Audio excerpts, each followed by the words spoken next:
Hey everybody, how's everybody doing? James Merrifield here. Got another video for you on leadership. This video right here is called Leaders Practice Patience. Leaders practice patience. Now you know I like to start these videos off with a good quote, right? This quote is from St. Francis de Sales. Did I say it right? De Sales. Anyhow, have patience with all things, but first of all, with yourself. Now, in a position of leadership, this was one of my biggest opportunities, okay?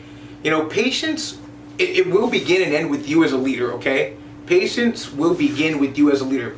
As a leader, you not only need to learn to be patient with others, but really you need to learn to be patient with yourself, okay? For many years I struggled with being patient. I struggle with it. And as a matter of fact, sometimes I still do, okay? But it's something that has to be worked on.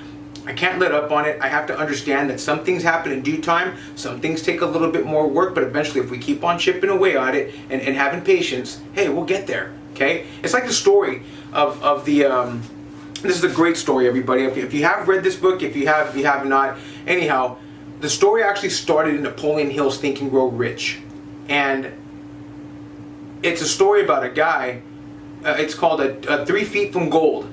And he went and bought all this expensive equipment. He jumps in the gold rush, and he keeps on digging for gold. And you know, he just gets to a certain point where, you know what, that's it, I can't hang anymore. I'm done. Sells all of his stuff to some guy. The guy that he sells it to calls up a professional gold miner, and the gold miner comes in, a professional, and he says, oh man, yeah, there's a vein like 3 feet from right here. So that's why they call the story 3 Feet from Gold. You know, it's just a matter of being patient, just knowing that you have to keep digging sometimes to get to where it is that you need to be. You've got to be patient.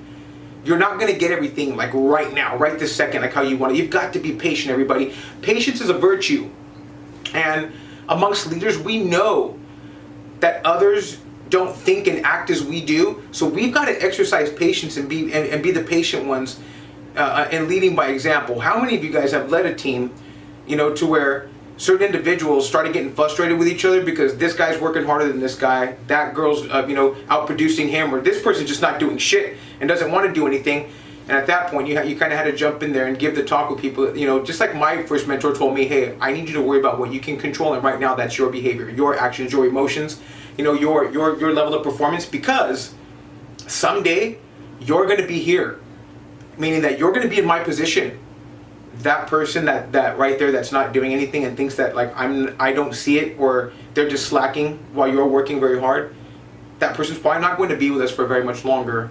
That person's probably most definitely not going to be in my position. That person's not going to be making my kind of money. That person's not going to be, you know, a giving direction to the entire team because of their performance. So right now I need you to be patient right now and just right now focus on you.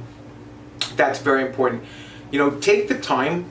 As a leader, I got to tell you this right now, take the time to be at peace with yourself and learn and to trust that overall the process of being patient as a leader is just something that's expected as far as you wanting to be in a position of leadership. I've got a great example for you in this video here. Long ago, maybe some 12, 15 years ago, I had put in for a job. And it was finally to be, you know, the main guy.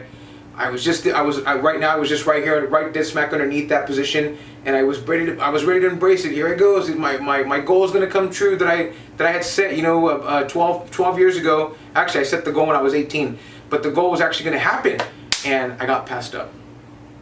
It didn't happen, and I was pissed. I was heartbroken. I felt like I was this close where I could almost touch it, and it got away.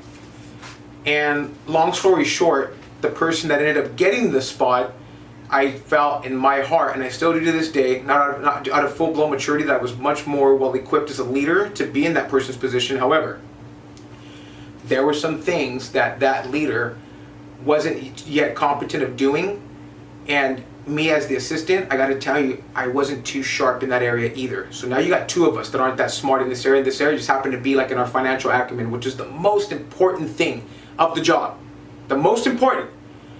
And I would watch, I would oversee our big boss come in and tell that person that you better figure this out, or else And you know, our new guy, our new leader, I remember seeing him. He would frustrate so bad that he would actually like just sit there with his hands on his head in frustration, and come down with his fingernails and just scratch his head. And you know, I got to tell you that I didn't want to see that happen to him. I didn't want to be behind him either, meaning that like I'm the assistant and we're both choking. Hey, I jumped in there with him. We learned this process together. We ended up producing excellent results after that. It never happened again. The point I'm trying to make is that had I got that position and had I been in his position, if the roles would have been reversed, that might have been me sitting in that chair right there in frustration. That might have been me right there having the feeling that, you know what, my head's on the chopping block right now. That being said, be patient, because not all good things come to those who wait. You know, Abraham Lincoln said, I think good things come to those that wait, but great things come to those that hustle. I agree with that 100%. Okay, but I also do agree with the patience factor that you're gonna have to be patient sometimes. Meaning you're not gonna get things on the first shot. You might not get things on the second shot either. It might take the third or the fourth time. You know, third time might just be the charm. Fourth time must be the charm. But you've got to learn to be patient with yourself, especially in an unperfect world. Okay, nobody walks in the water. We're all going to make mistakes. Those of us in higher position of leadership, your people underneath you are going to make mistakes. Okay, you've got to be patient with them. You've got to coach them. You know, you have to coach them X amount of times. Okay, before it's time to finally say, you know what, we have to let this person go, because that happens. That's the reality.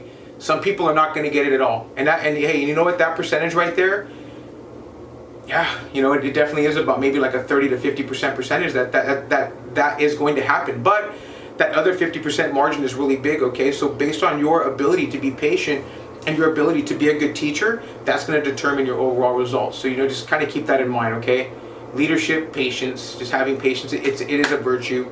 It's a must. You've got to learn to be patient with others, and most important, on the other note, as being the top dude or girl, you've got to learn to be patient with yourself first, if that makes any sense. Okay, so anyhow, everybody, James Merrifield here. I hope you got something out of patience. Go ahead and if you haven't picked up A New Way to Lead yet, my new book, click on the link below. I put a link right there in the description for you.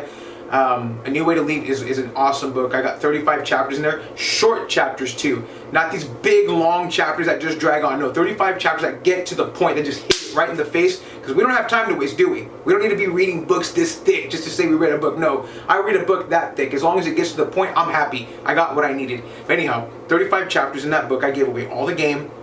Okay, this book is definitely targeted after that new leader, the new leader that's stepping into a position of leadership, the new leader that's going to take us into the future. Okay, got some old school principles in that book with a futuristic twist to it to make you a better leader in today and tomorrow's age. So anyhow, everybody, James Merrifield here. I hope you got something good out of this video. Click on the link below, pick up that book, and hopefully I'll see you on the next video.